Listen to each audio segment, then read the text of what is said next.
Good afternoon, everyone. Good afternoon. And for those of you that I didn't have the pleasure of meeting this morning or at lunchtime, I would just like to say welcome to Hofstra. And my name is Gail Prudenti, and I have the privilege of being the Dean of the Law School. But right now, what we're going to focus on is something very, very, very special. And it's the class award ceremony for the class of 2023.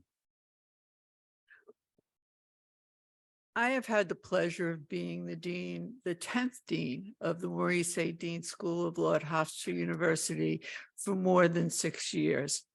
I am a true believer that everyone who attends law school is an outstanding student and deserves special recognition.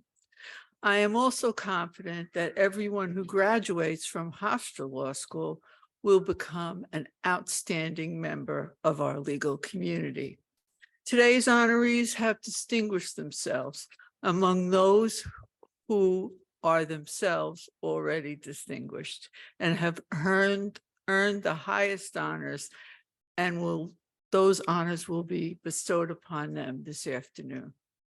To our award winners, be rightfully proud. I know I am very proud of you, and I know your loved ones will be exceptionally proud. What a group of fabulous individuals. And I know that the entire faculty and administration feel exactly the same way.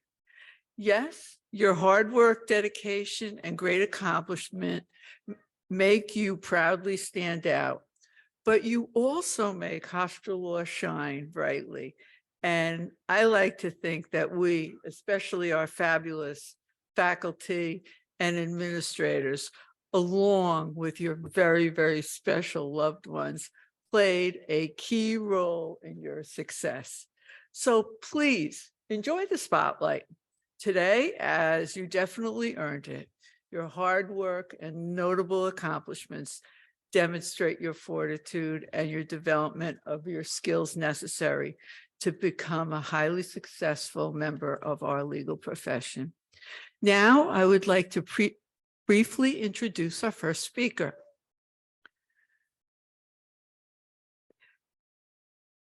First speaker you will hear from is the president of the Student Bar Association, Emily DeGennaro.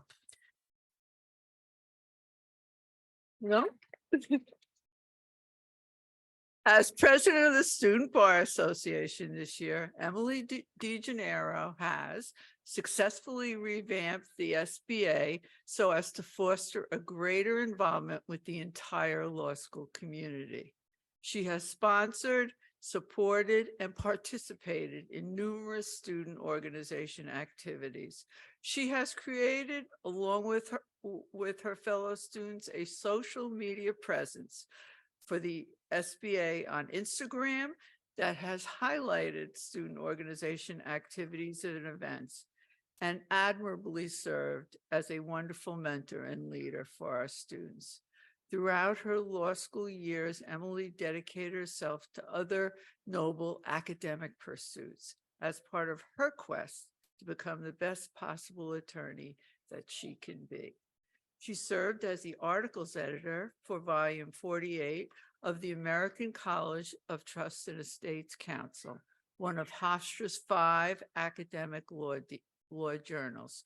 She also was a law, government, and politics fellow and a member of the Business Law Society and the Sports and Entertainment Law Society as well. Not enough hours in the day for Emily, okay? Emily also excelled in trial advocacy, competing in the intramural moot court competition. Remarkably, she has been able to excel academically and take on all of these notable roles while working throughout her law school tenure. In the fall, Emily will be working as an associate at a great law firm, the Basili Law Firm in Jericho, New York, which specializes in securities and finance litigation. Emily, please come up to give your remarks.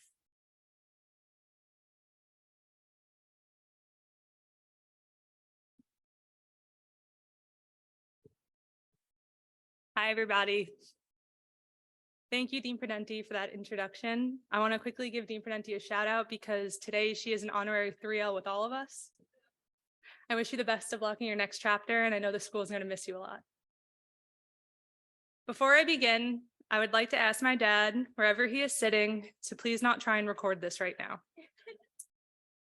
Childhood trips to Disney World are remembered through home movies that he filmed of our feet walking, and more recently, at my undergraduate commencement, he tried to figure out how to use his new video camera after I walked across the stage. Dad, I love you and I owe you everything, but you can put your phone down. The school's recording this. With that being said, good afternoon, class of 2023, faculty, staff, administration, family, and friends. As mentioned, I'm Emily DeGennaro, and I've had the pleasure this past year to serve as the president of the Student Bar Association. I am extremely honored to be speaking here to all of you. Today, we're gathered in this theater, and for many of us, it is likely the first time being here, thanks to orientation being on Zoom. To be honest, I don't remember much from orientation, and the same could be said for the first day of classes, but I think the stress of it all has it blocked out for me. But let me tell you something that I do remember. In my very first class that Monday, one by one across the room, everyone gave their personal elevator pitches. It wasn't until someone spoke up and said he was from Miller Place. Now, during my time at Hofstra, I've come to the conclusion that not a lot of Nassau County natives understand the Suffolk County landscape, but as a girl from Wading River, this is very exciting news.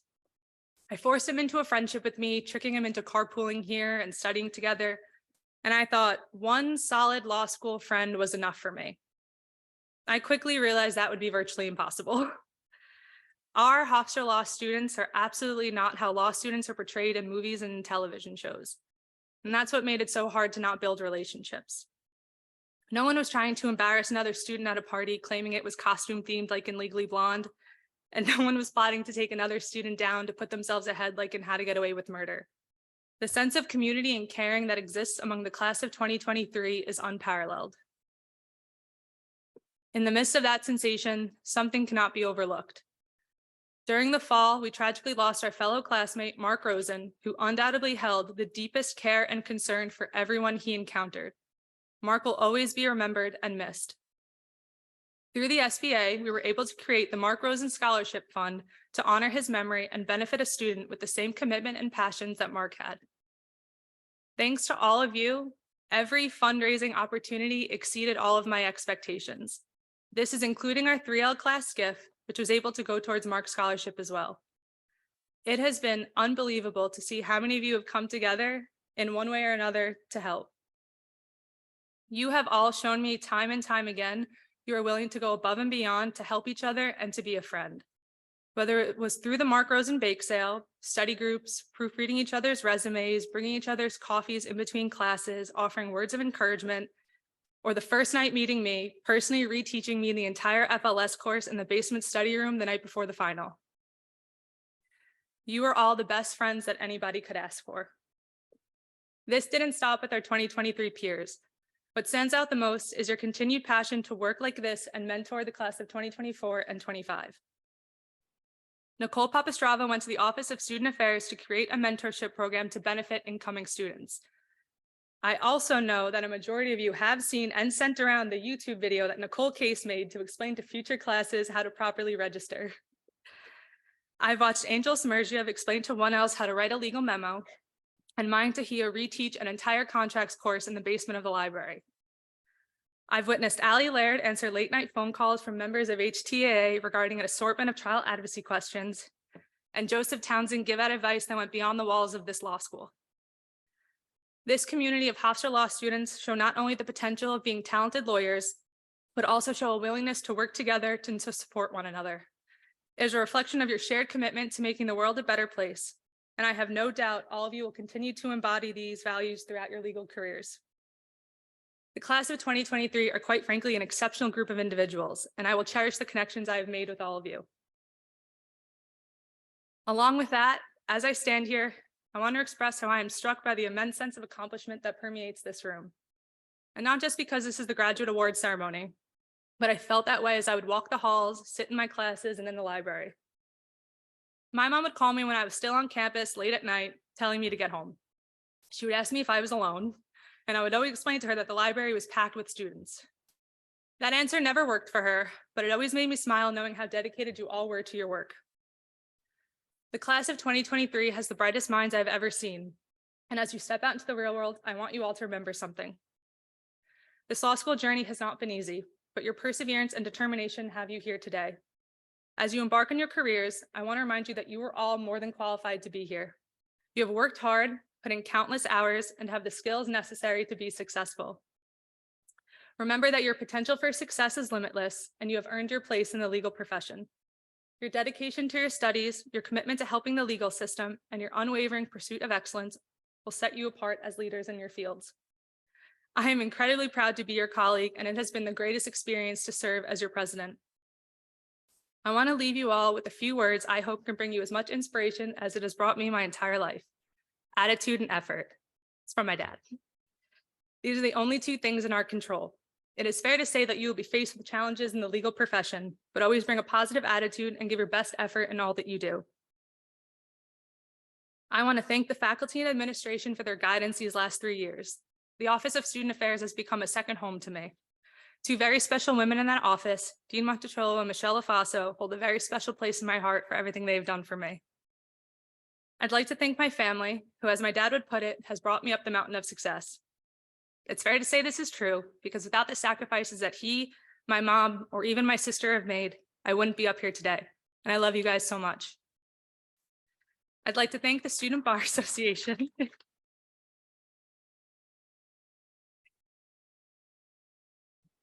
I'd like to thank the Student Bar Association and especially the E-Board for everything they have done to make this year better than I could have ever imagined.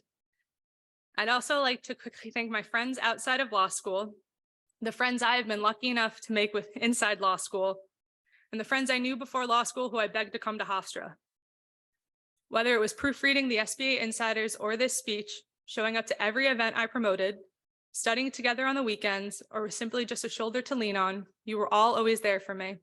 I couldn't have made it through this law school journey without all of you. Lastly, to the class of 2023, I'd like to thank all of you. I want to wish you all good luck as you prepare for the bar exam and as you enter into your careers. And I look forward to following along and seeing all the amazing things I know you will accomplish. Congratulations to the class of 2023.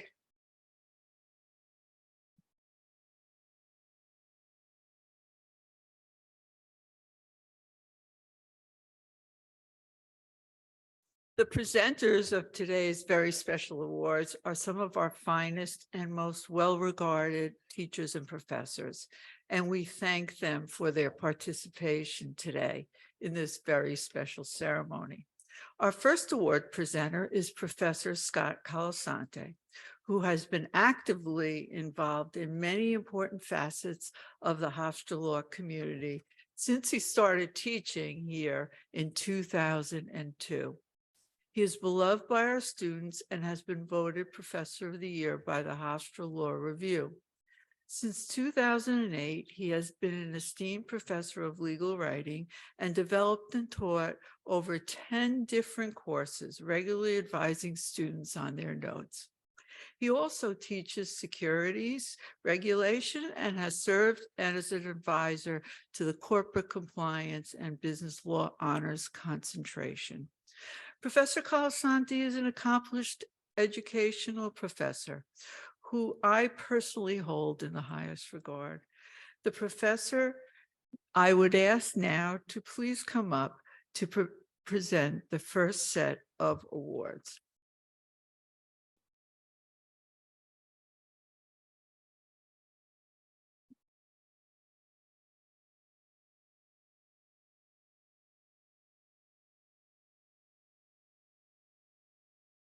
Good afternoon. I'm happy to be here to present the first set of awards. First up, the Herman Hillman Real Estate Award, awarded to a graduating student for excellence in the study of housing or real estate law. This award is presented to Irini Sinakis.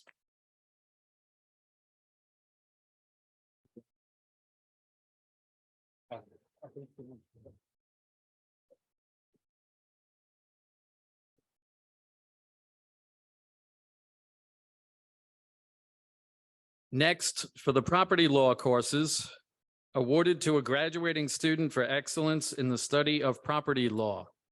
This award is presented to Christopher Romaka.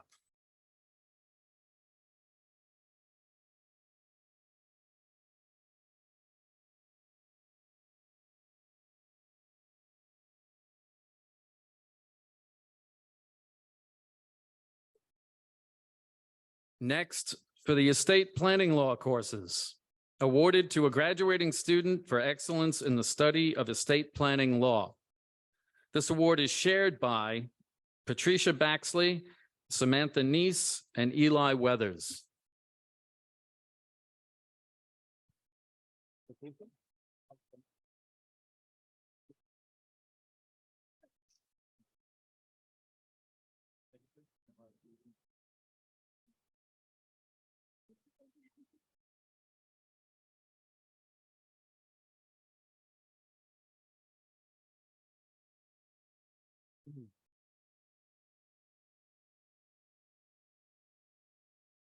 Next, we have the Benjamin Weintraub and Alan N. Resnick Bankruptcy Law Award. Awarded to a graduating student who has demonstrated outstanding academic achievement in and a desire to make future professional contributions to the field of bankruptcy law.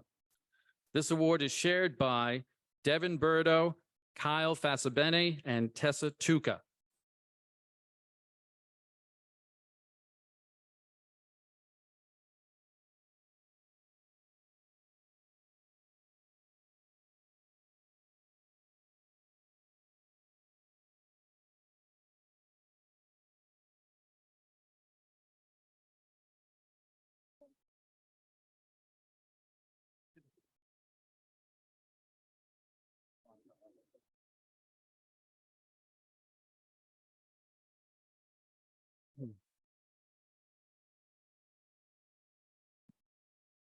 Next, for a corporate and securities law courses, awarded to a graduating student for excellence in the study of corporate and securities law.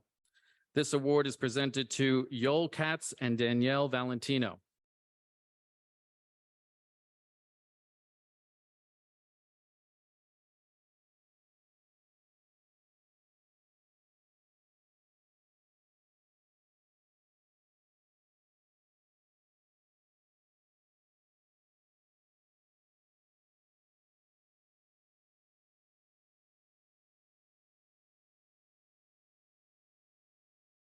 Next, for commercial law courses, awarded to a graduating student for excellence in the study of commercial law.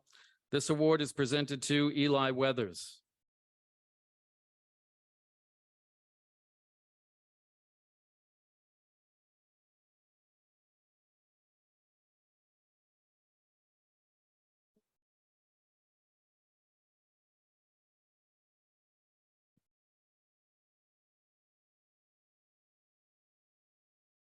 Next, for family law courses, awarded to a graduating student for excellence in the study of family law. This award is shared by Nicole Imperator and Megan Chimay.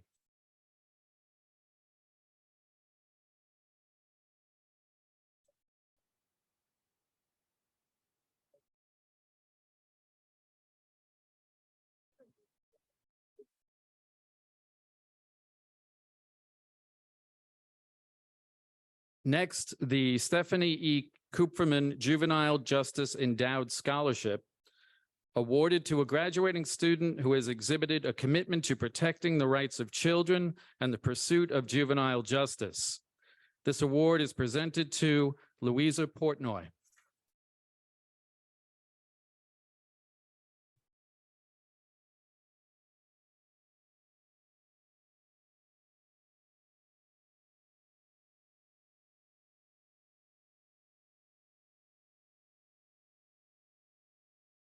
Next, for health law courses, awarded to a graduating student for excellence in the study of health law.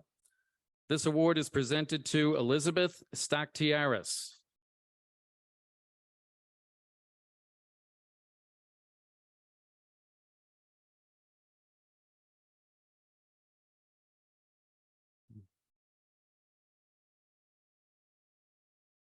Next, for intellectual property law courses, awarded to a graduating student for excellence in the study of intellectual property law. This award is presented to Corinne Udding.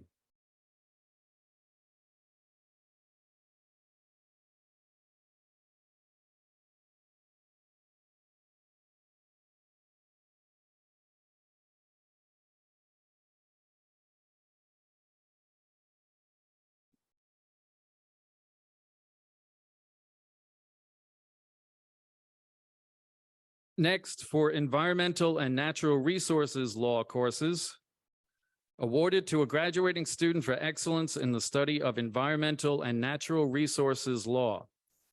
This award is shared by Kelsey Ferris and James Stavola.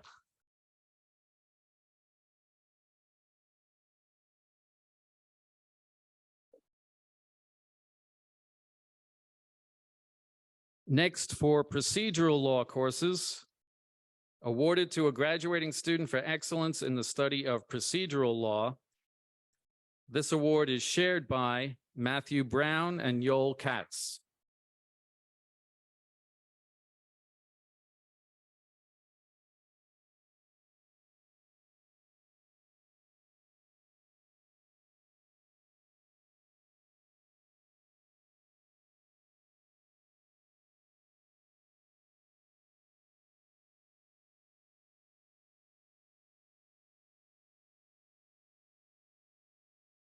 Next, we have the clinical courses, awarded to graduating students for excellence in clinical coursework. For the Community and Economic Development Clinic, Deandra Denton.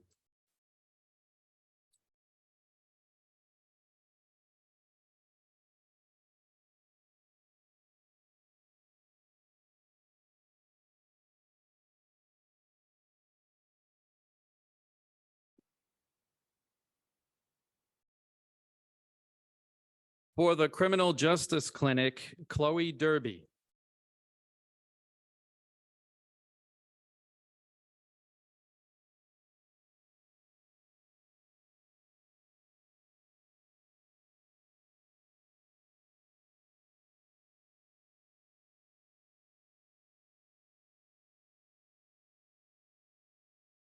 For the Deportation Defense Clinic, Darcy Guio.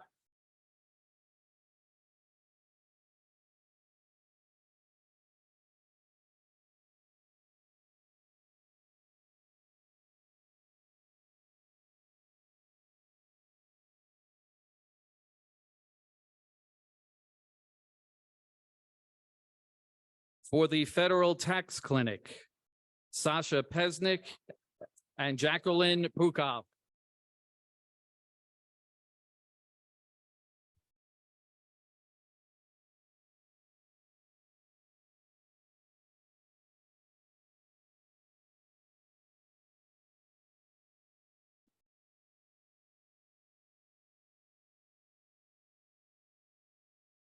For the Political Asylum Clinic, Jamin Enquist.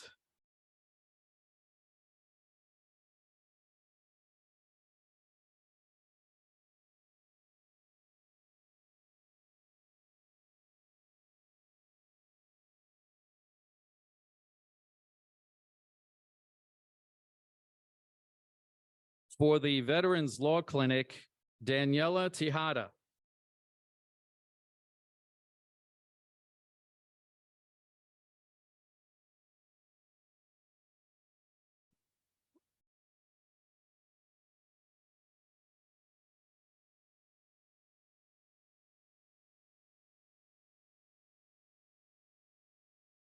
For the Youth Advocacy Clinic, Gabriela Ferrara.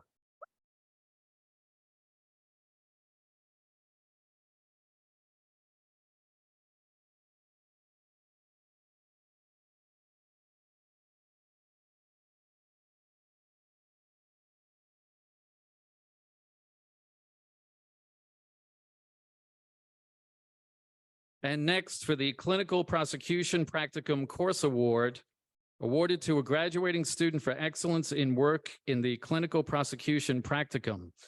This award is shared by Alexandra Nichols and Juliana Rogers.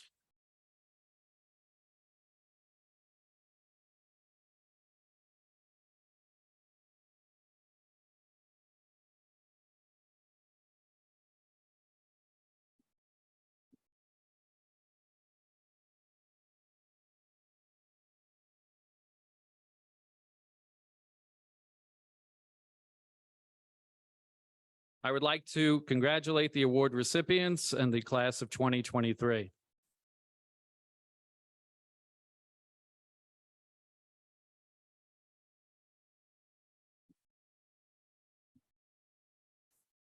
Each year, the 3L class votes to have one of their very own give a speech at this ceremony. This year, Conner Quinn was chosen from an outstanding group of students to deliver the class of 2023 remarks. At Hofstra Law, Conner has served as the managing editor of articles for volume 40 of the Hofstra Labor and Employment Law Journal. He also served as the 1L senator of the Student Bar Association and as a staff member of the Moot Court Board. Conner was also the president of the Dispute Resolution Society, first having served as a 2L and as the society's vice president for external affairs. During his time at the Dispute Resolution Society, he assisted Hofstra Law in hosting the American Bar Association's annual Dispute Resolution Law Student National Representation in mediation competition. After law school, Conner will be employed as an attorney at the prestigious New York City Law Department. Please join me in welcoming Conner Quinn to the podium.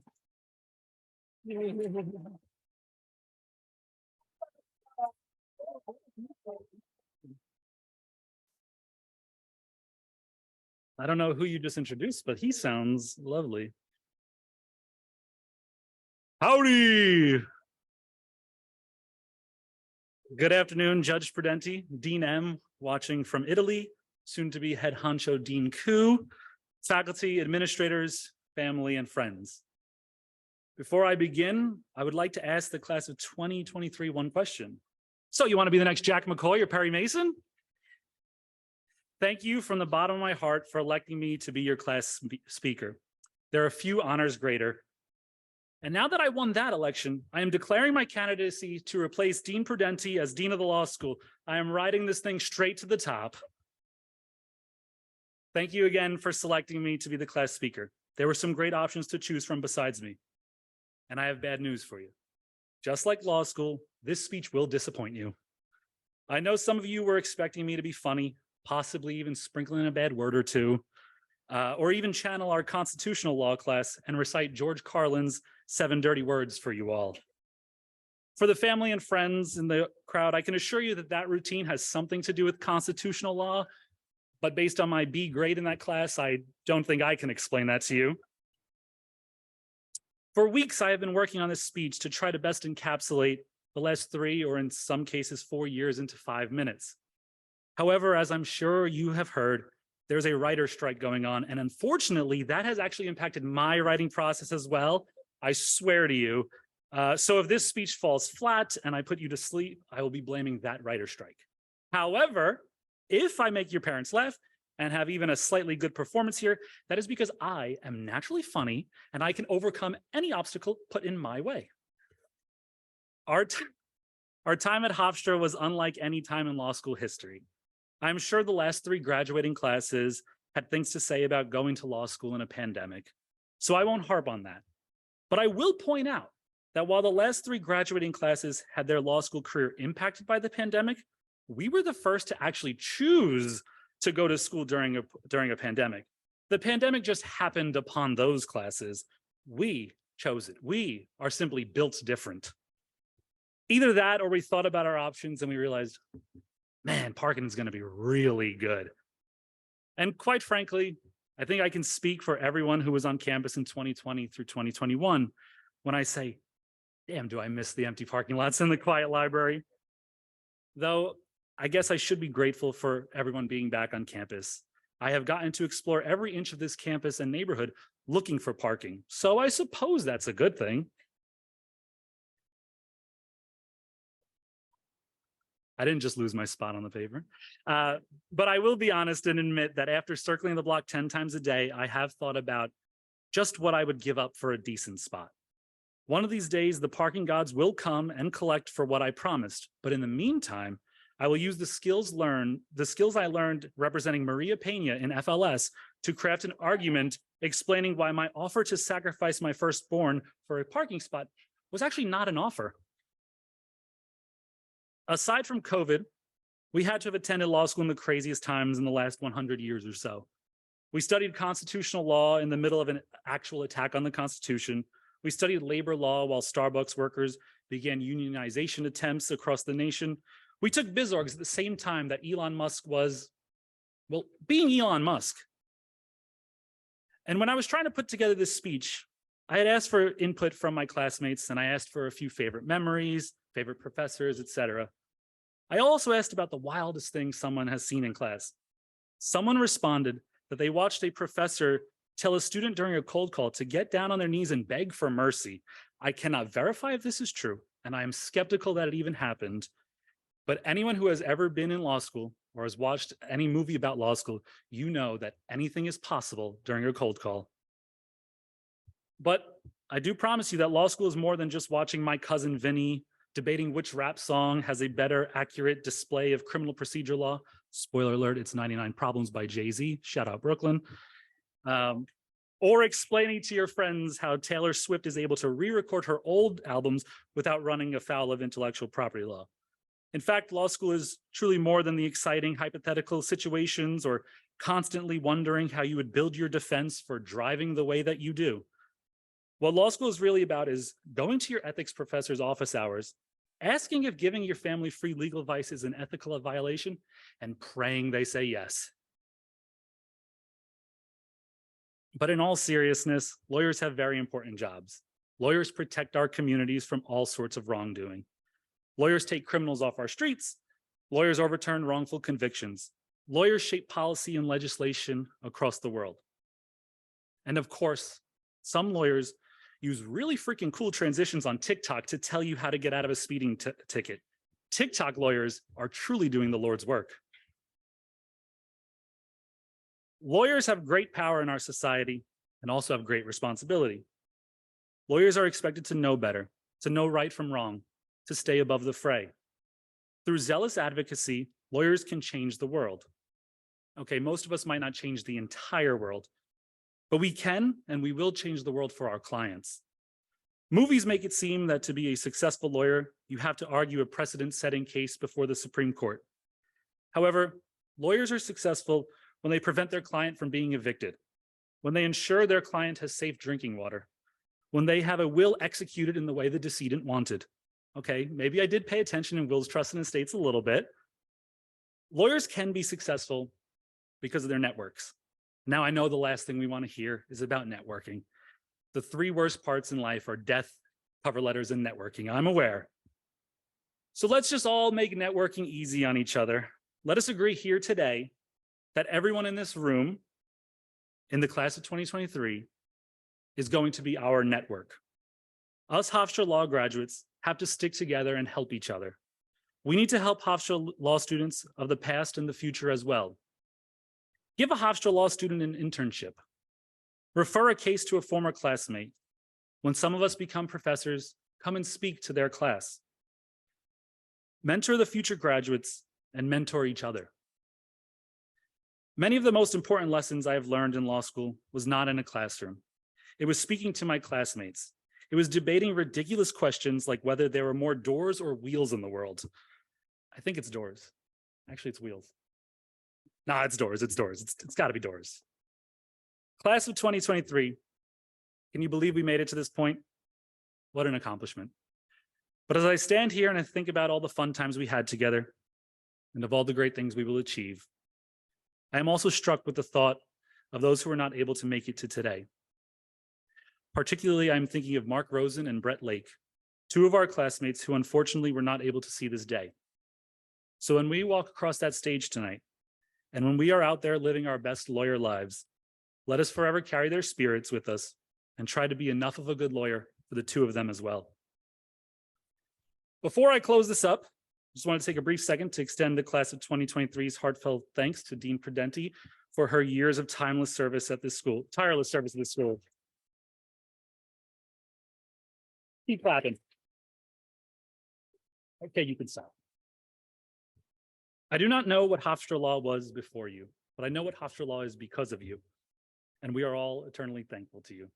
The community will miss you, and we thank you from the bottom of our hearts for what you have done for this school. Dean Koo, I'm sure you have what it takes to be a great follow-up to Dean Prudenti, but if you really want to fill her shoes, you will need to upgrade your wardrobe.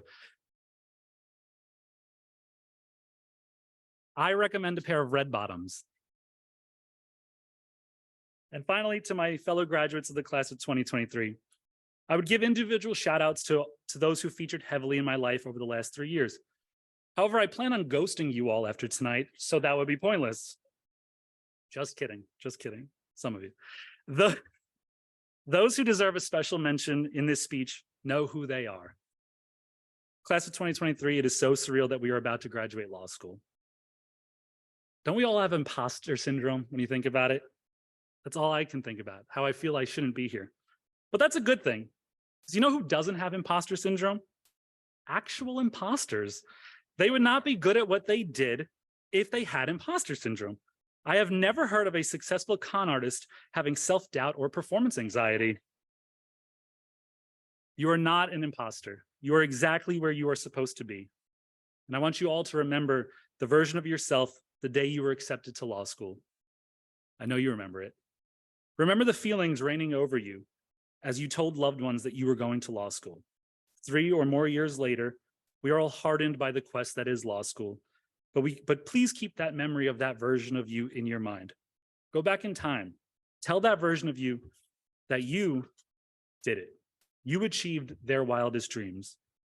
You are the embodiment of generations of dreams. But most importantly, you are the realization of all of your own dreams. But my top challenge to you all today is that after you graduate, please craft a hell of a LinkedIn post. Be over the top. You are not humbled and honored. Humbled and honored is 2022. You are engorged with pride. I don't know what you choose, but choose a fun adjective. Let's please spice up those LinkedIn posts and comments.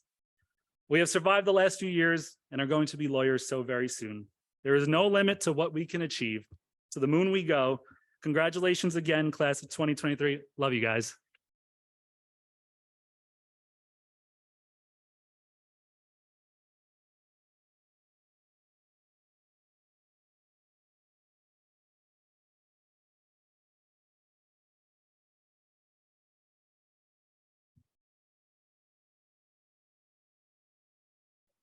Our next presenter will be Professor Allison Cafferone.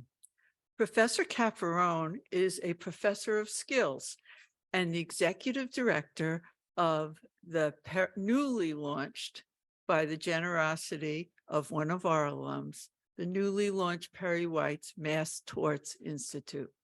The Mass Torts Institute is dedicated to the study of legal and policy issues raised by mass tort adjudication in the United States. And its goals include providing a neutral forum for judges, lawyers, and scholars to engage in collaborative dialogue and facilitate debate through discourse and legal scholarship.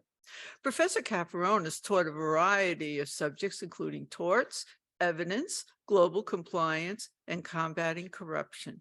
The school's first class dedicated to corporate compliance and anti-corruption law. She has also taught a number of writing and pretrial skills courses. Before joining the law school faculty in 2012, Professor Cafferone was a litigation attorney in Sullivan and Cromwell's Criminal Defense and Investigations Group.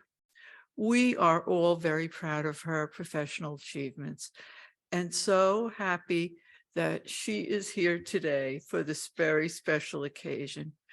Professor Allison Cafferone, please come up to present the next set of awards.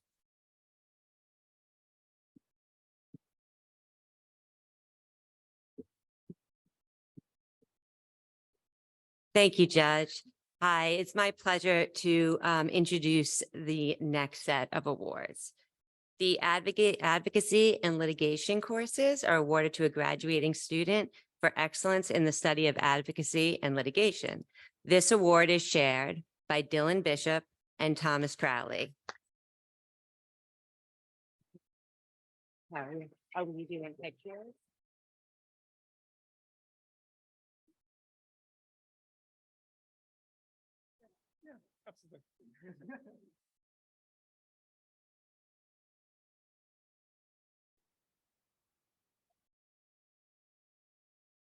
The Deborah Sloyer Memorial Scholarship in Trial Advocacy, awarded to a graduating student who has exhibited excellence in trial and appellate advocacy courses.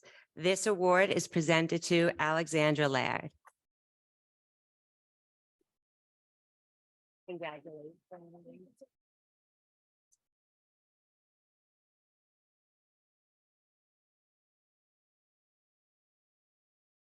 For this next award, I'd like to welcome Ellen Kessler, representing Ruskin Moscow Vouchek PC, to present the Ruskin Moscow Vouchek Award for Outstanding Appellate Advocacy. Ms. Kessler. It's an honor for me to be here today to present this award for outstanding achievement in appellate advocacy to Tiffany Wakeham.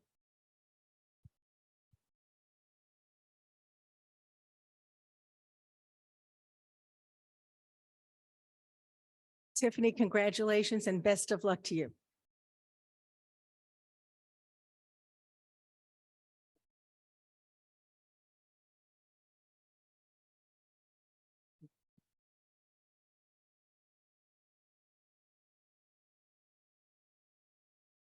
This next award, the New York City Trial Lawyers Alliance Award for Excellence in Trial Advocacy.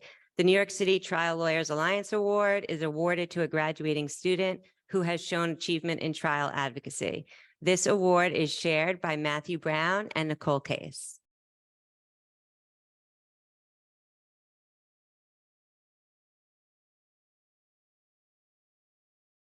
Congratulations.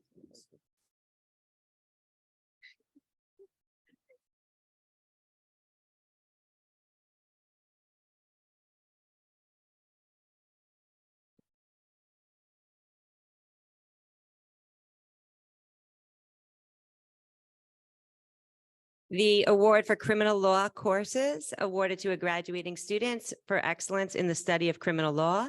This award is shared by Matthew Brown, Gabriella Ferreira, and Alexandra Nichols.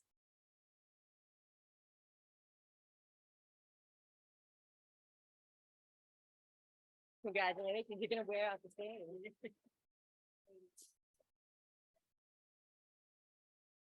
Oh, sorry.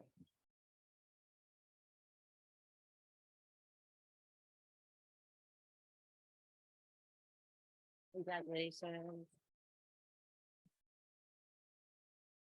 Next award is for the Leon Stern Criminal Courts Bar Association of Nassau County Award, and it's awarded to a graduating student who has exhibited a commitment to excellence in the practice of criminal law. This award is presented to Samantha McAvoy.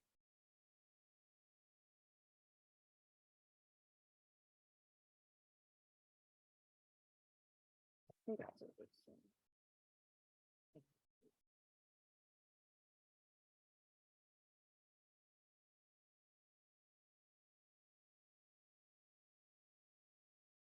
The award for alternative dispute resolution courses is awarded to a graduating student for excellence in the study of alternative dispute resolution. And this award is shared by Manjinder Kaur and Jacob Warshall.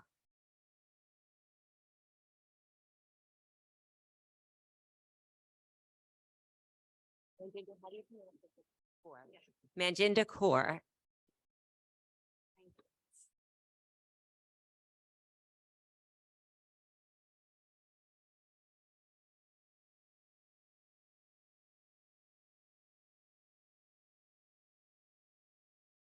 For the tort law courses, this is awarded to a graduating student for excellence in the study of tort law, and this award is presented to Richard Bongiorno.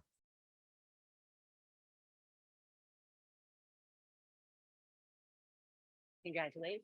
Well deserved.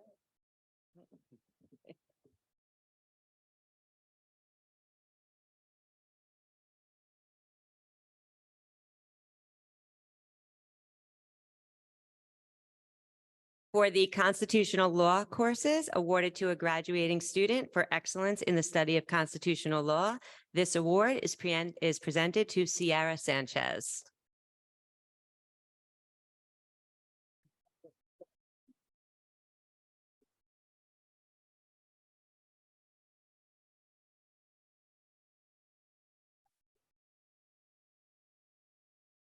The labor and employment law courses awarded to a graduating student for excellence in the study of labor and employment law.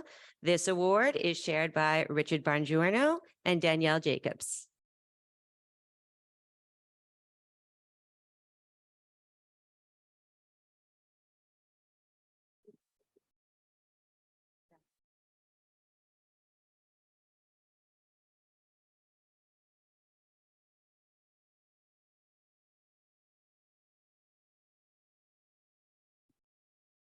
The Marvin Gutter Award in Tax Law is awarded to a graduating student who has excelled in classes related to tax law and who plans to pursue a career in the field of tax law. This award is presented to Jesse Frost.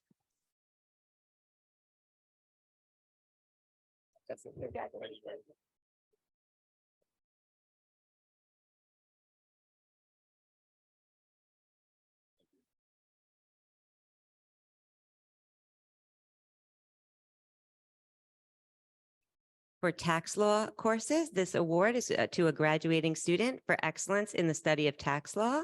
This award is shared by Dylan Bishop, Yoel Katz, and Jiajun Shan.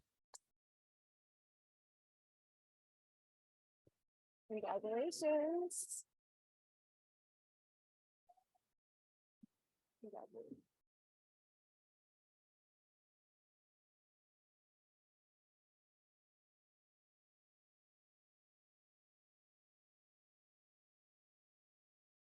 International law courses is awarded to a graduating student for excellence in the study of international law. And this award is shared by Francesca Miranda and Danielle Valentino.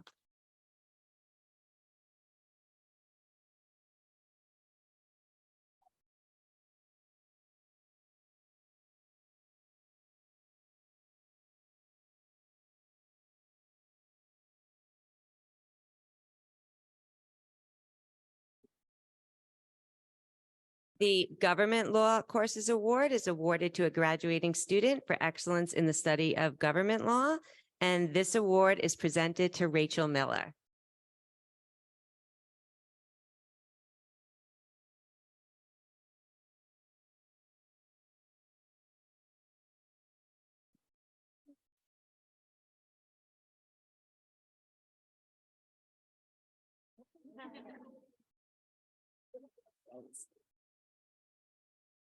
I'd like to congratulate all the award recipients and the class of 2023.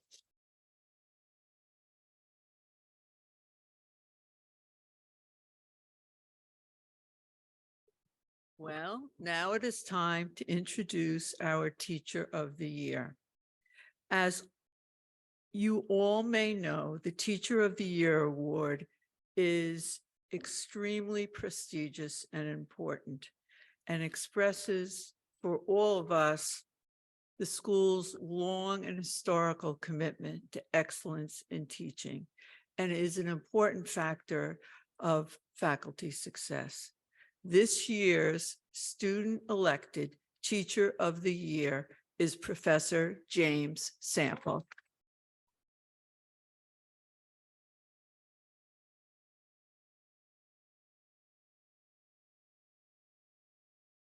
Professor Sample, a Columbia University Law graduate and a Harlan Fistone and James Kent Scholar, has been at Hofstra Law since 2009, teaching numerous courses, including civil procedure, constitutional law, federal courts, and administrative law. Before joining Hofstra Law, he served as counsel for the democracy program at the Brennan Center for Justice at NYU Law School. Following his graduation from law school, Professor Sample served as a law clerk to the Honorable Sidney Thomas at the United States Court of Appeals for the Ninth Circuit. Professor Sample is frequently consulted and cited by the press on the legal issues of the day in publications such as the New York Times, the Wall Street Journal, the Washington Post, the Chicago Tribune, U.S. News and World Report, the Associated Press, and Reuters. He has been interviewed on numerous television programs on CBS, NBC, Fox, News 12, Long Island, and cable TV. With respect to this particular accolade, Professor Sample is truly beloved by just so many of his students, not just as an incredibly gifted teacher, but as someone who genuinely cares about them, wants the very best for them, and is always willing to go the extra mile to help them. He is actively involved in student activities and has served on many law school faculty committees. This is amazingly the fourth time that a Hofstra Law graduating class has selected James Sample as the Teacher of the Year, an astonishing show of gratitude and appreciation for one of the students' most favorite professors. Please join me in congratulating class of 2023, your Teacher of the Year, Professor James Sample.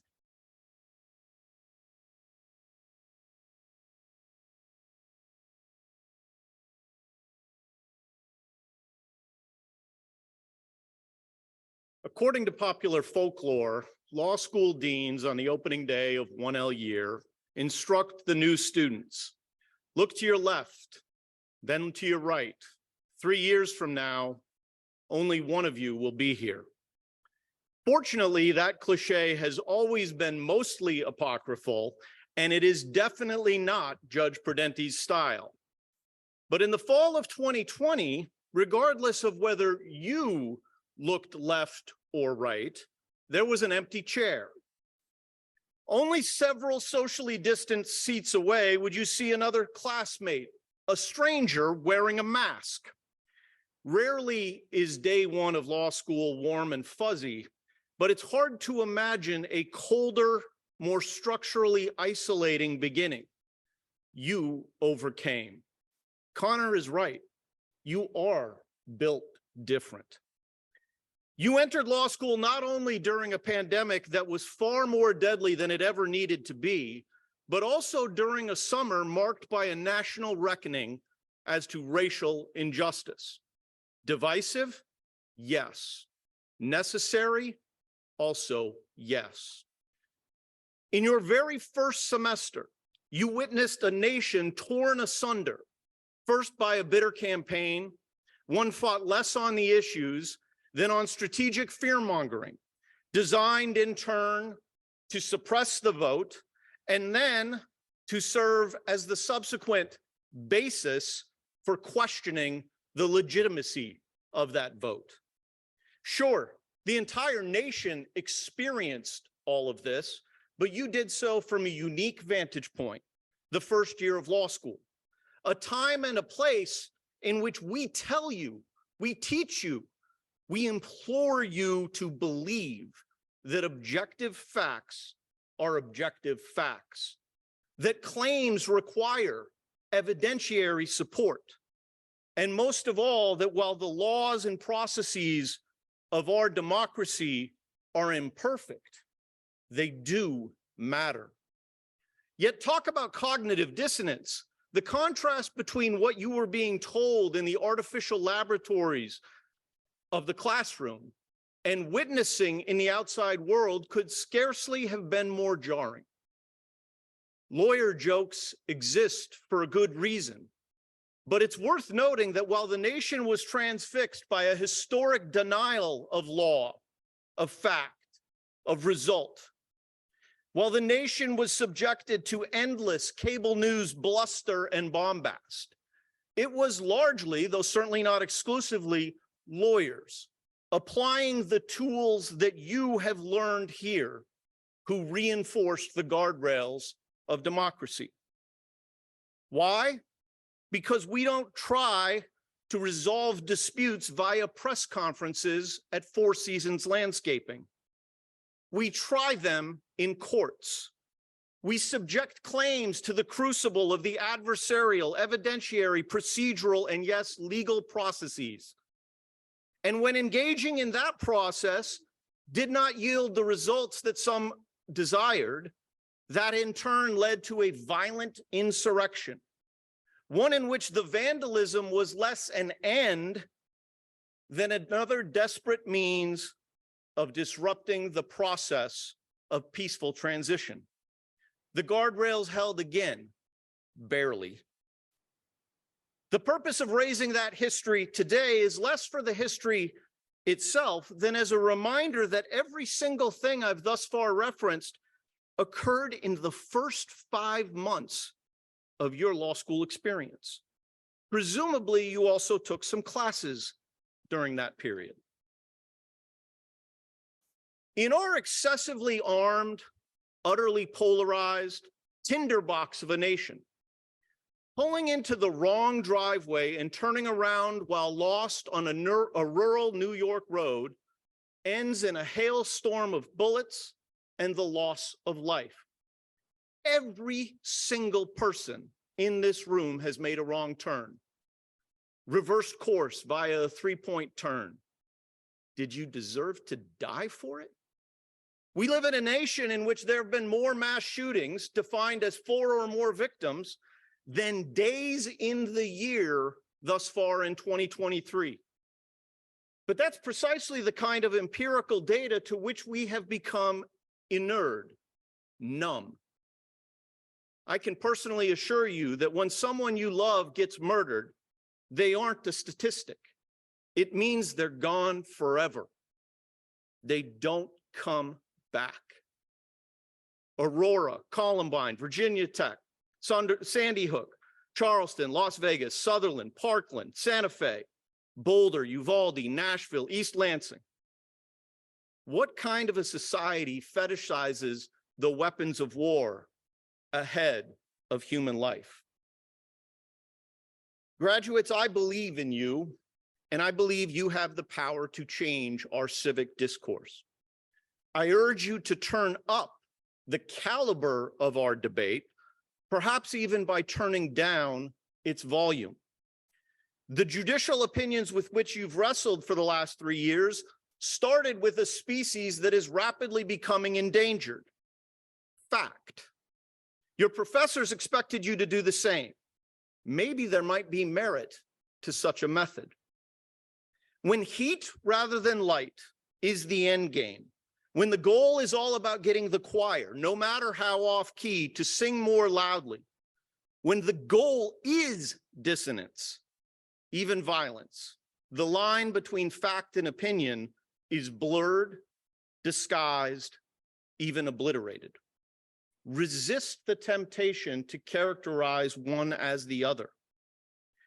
Whether during the Socratic method or on your exams, none of you got away with characterizing opinion as fact. I know that you didn't, because if you had tried, you would not be graduating from this institution if that had been your modus operandi. So why indulge it now as you head out the door? Recognize that whatever your positions in law, politics, or even relationships, not every fact is clear, much less clearly in your favor. We have juries for a reason. That's not to recommend a watered down, postmodern, each to their own ethic. On the contrary, when you believe something strongly, stand your ground, disagree, fight, advocate. Just don't forget to listen and consider. When it comes to tone as to difficult questions, I concede my own struggles and hypocrisies. In part, the questions that we face as a society today are in so many instances so fundamental as to make disagreement in a respectful manner an incredibly difficult course to chart. It's worth the effort. So what do I believe? I'll offer a few snippets for you to consider or reject as you wish.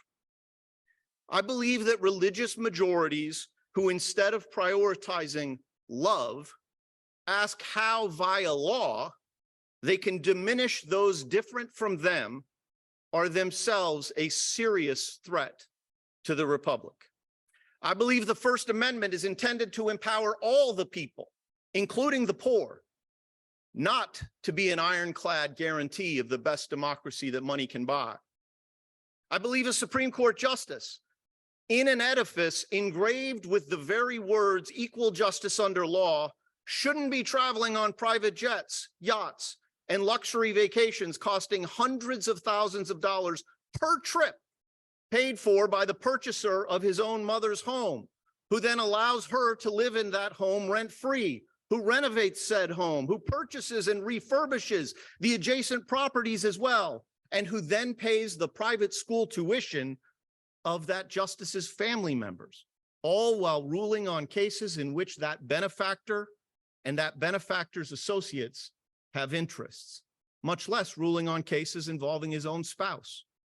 I believe courts need to remain the arena where what is popular matters less than what is principled, that rights are made real only when remedies are both actual and actually accessible. We face real challenges, and reasonable people can and do disagree on what the right and optimal solutions are. But I hope that while we can disagree on some things, we can all recognize that there are some solutions that cause far more trouble than they ever resolve. Banning books, not saying gay, prohibiting classroom discussions of systemic racism.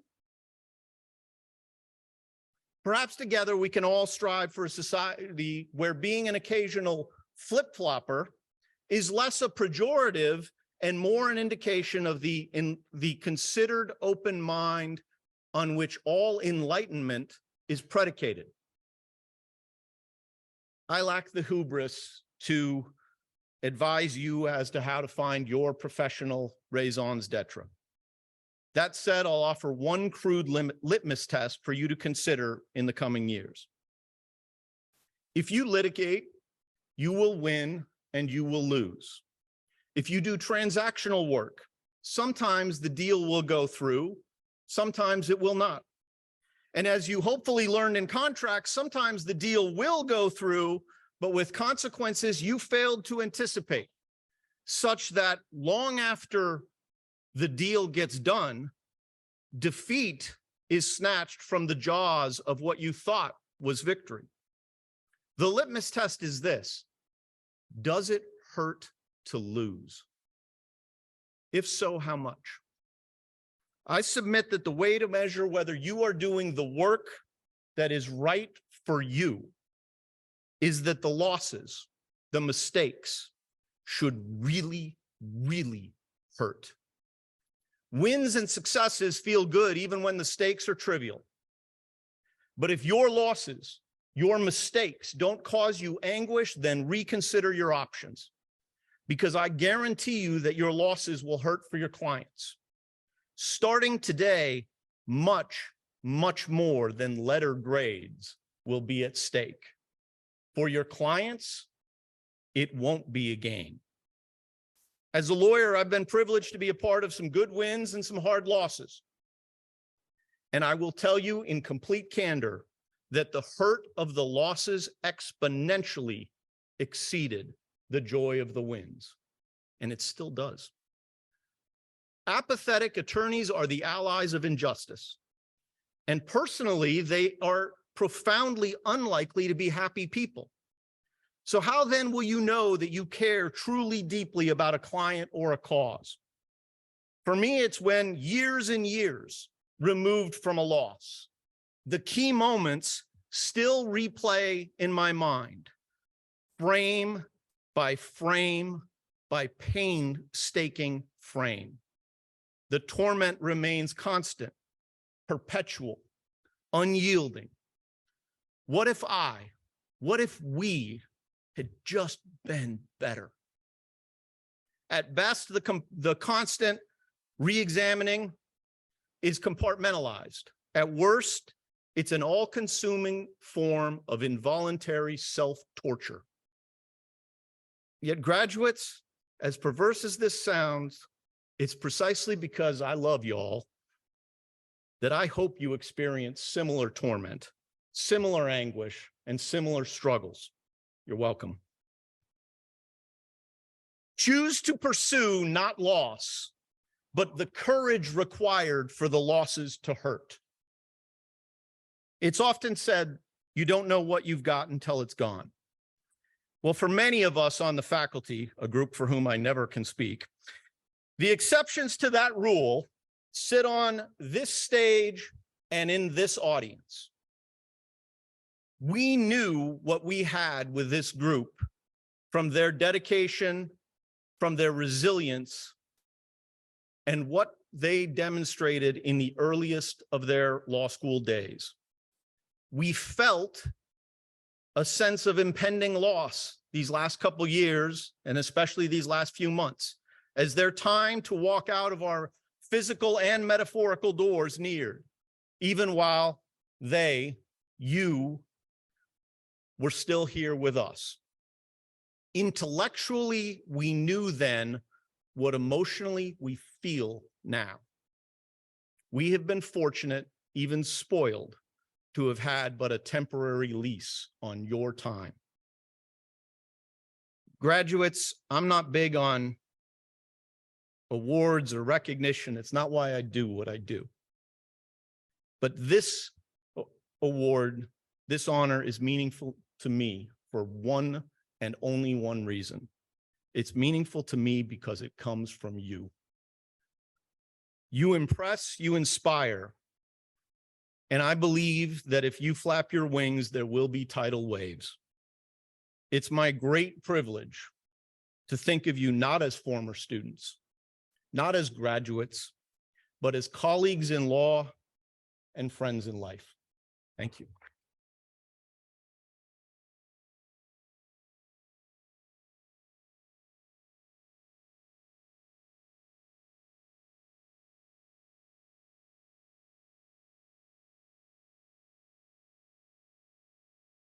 We are fortunate to have Professor Jennifer Gunlock with us today as a presenter. She has been a highly valued and integral faculty member at Hofstra Law for over 11 years.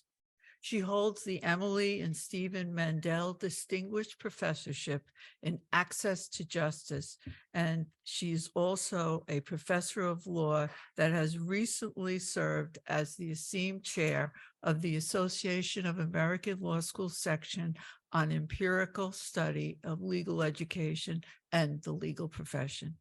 Professor Gunlock is a remarkable clinical professor of law and has held other impressive positions at the law school as well, including Senior Associate Dean for Experiential Education, Senior Associate Dean for Academic Affairs, and Vice Dean for Academic Affairs. She is an admired team player and works in close collaboration with members of the law school and the university on operations and strategic planning for issues, on all issues involving the law school. She leads the law school's Pro Bono Scholars Program, a wonderful example of the great work that she does in her directorship of the very successful Hofstra Law Pro Se Legal Assistance Program, where she supervises and works with a staff attorney and multiple students in a unique program located at the Federal District Court for New York's Eastern District in Central Islip. This program provides free limited scope legal representation to unrepresented litigants on a range of issues relating to federal litigation. We are thrilled to welcome her to this award ceremony as an honored presenter. Professor Gunlock?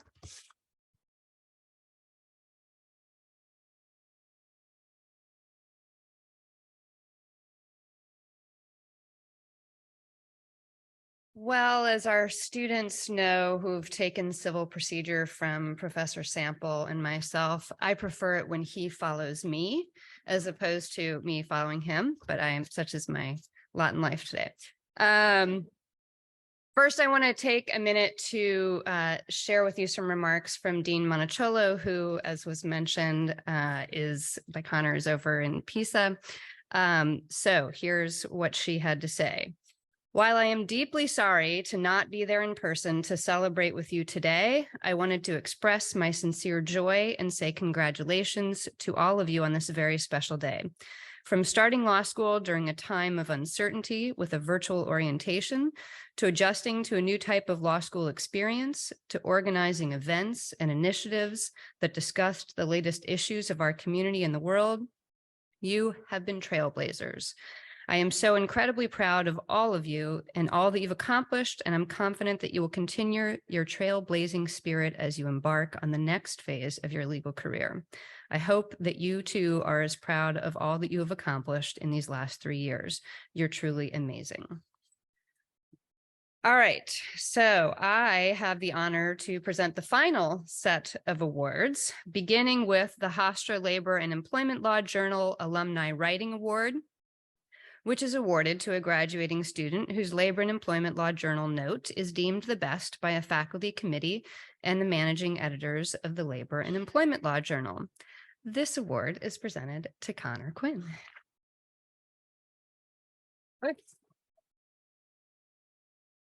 Very well, congratulations.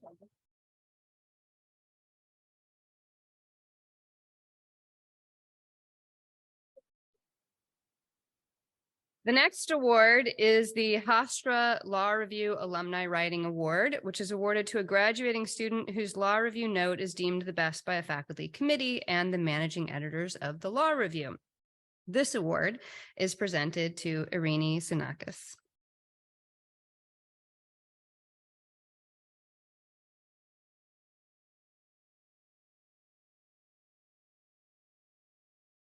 The next award is the Pro Bono Leadership Award, awarded to a graduating student who has excelled in serving one or more of the law school's student-run pro bono organizations in a leadership capacity. This is one of my personal favorite awards, which is awarded to Juliana Rogers.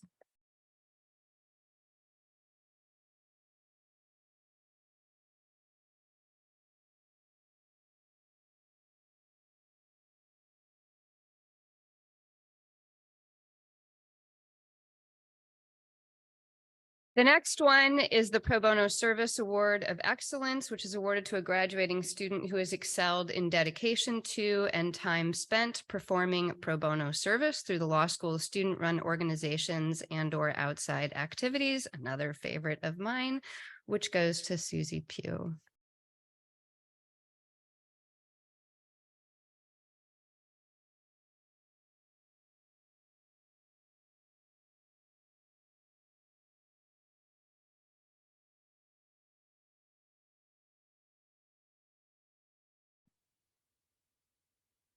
The next award is the Honorable David A. Patterson Award in Public Service, awarded to a graduating student seeking to pursue a career in public service.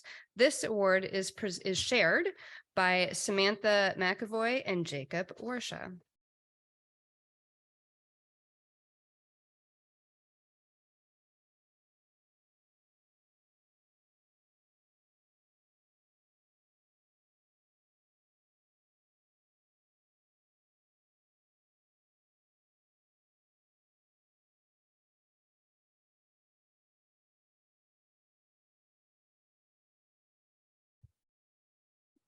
The third year Scholastic Achievement Award is awarded to a graduating student or students with the highest grade point average in the third year of study. And apparently we have a 1, 2, 3, 4, I don't even know what that is. 5 people are sharing this award. That is huge, absolutely huge. It's Yoel Katz, Samantha Nice, Sierra Sanchez, Eli Weathers, and Alexandra Ewell.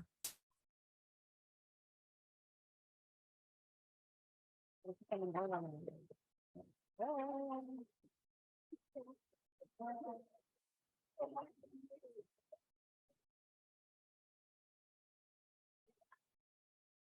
guys all get in there and I'll I'm gonna stay out of this one. There's too many people.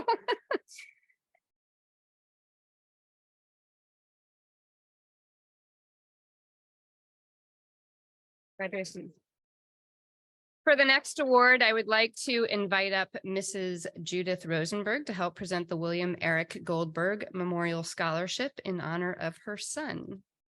So the William Eric Goldberg Endowed Memorial Scholarship is awarded to a graduating student who, in the opinion of the faculty, has provided significant support and leadership in improving the quality of life and educational experience of others.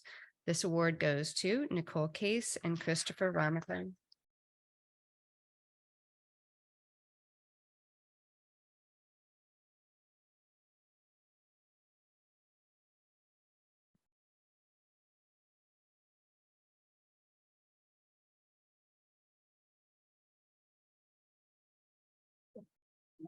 Thank you. The Gina Maria Escarce Memorial Scholarship is awarded to a graduating student who, in the opinion of the faculty, has contributed the most to his or her classmates' learning and understanding of difficult legal concepts through his or her questions in class and participation in class discussions. This award is also shared by Deandra Denton and Catherine McEnroe.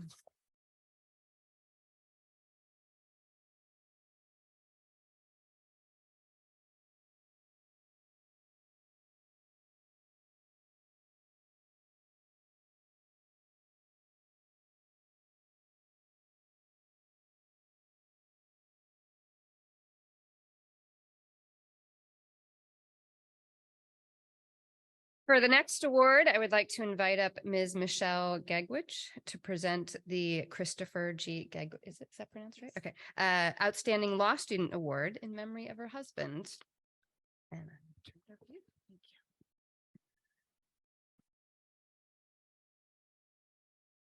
So I'm honored to be here, and I have to admit, I didn't know it was an option not to speak. So having said that, here we go. My husband, Chris, was a graduate of the law school in 1999. He was editor-in-chief of the Law Review. He graduated second in his class, and he knew the question that he got wrong that prevented him from graduating first. And he was honored to win the Outstanding Law Student Award. Chris's brothers, excuse me, and I affectionately celebrated Chris's award by chanting OLS frequently and loudly, which you may already know if you happen to be at Rock and Bowl on graduation night, 1999. Chris spent his career as an attorney at Nixon Peabody here on Long Island. Shortly after Chris passed away, Nixon Peabody assisted our family in establishing the Christopher G. Gegwich Memorial Foundation as a way to honor his life and legacy. Through the generous support of our friends, family, and colleagues, our foundation has supported scholarships and grants to Hofstra School of Law, Ithaca College, where we both graduated with our bachelors, Chris's high school in Pennsylvania, and Harborfield High School, where our two sons graduated, my last one just last year. In addition, we provided funding to the American Museum of Natural History and the Vanderbilt Museum and Planetarium in Centerport. To Hofstra, Chris was an outstanding law student. To us, Chris was an outstanding husband, father, brother, son, and friend. The Outstanding Law Student Award is awarded to a graduating student who in their years at the law school has shown a combination of those qualities and abilities that are ideals of the legal profession. I'm honored to present the Christopher G. Gegwich Outstanding Law Student Award to Sierra Sanchez.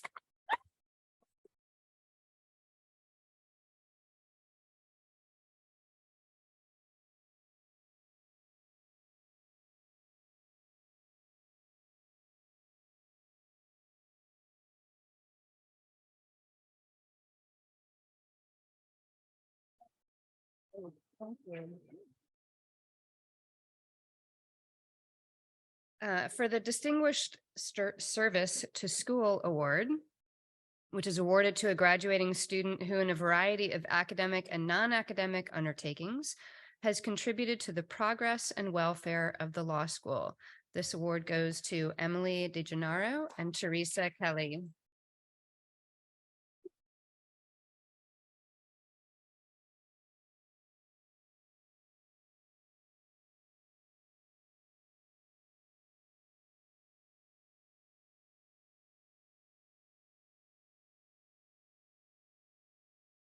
All right, and last but not least, the Maurice A. Dean Award, which is awarded to the graduating student with the highest cumulative grade point average in his or her graduating class. This award goes to Sierra Sanchez.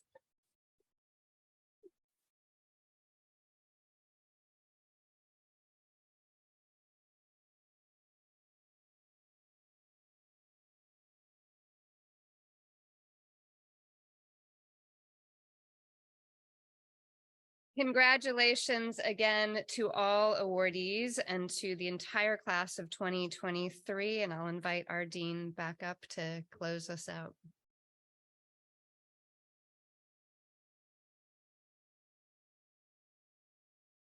I have to tell you, my heartfelt congratulations.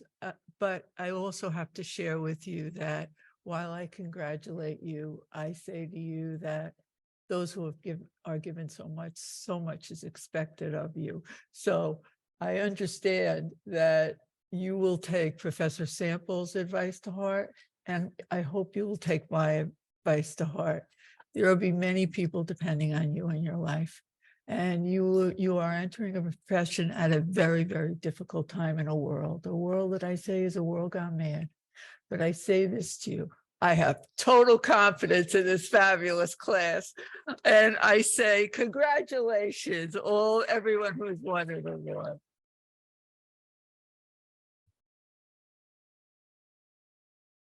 I want to also say special thanks, I'd be remiss, to Professor Linda Galler, Lisa Monticello, the Dean of Students and Diversity and Inclusion Officer, Michelle LaFaso, the Senior Director of Student Affairs, and Amy Agressari, our Senior Support Specialist for the Dean of Students, for all of their efforts in organizing these awards. No easy task. I look forward to seeing each and every one of you this evening as we all celebrate at the David Mack Arena for our commencement ceremonies. Good afternoon.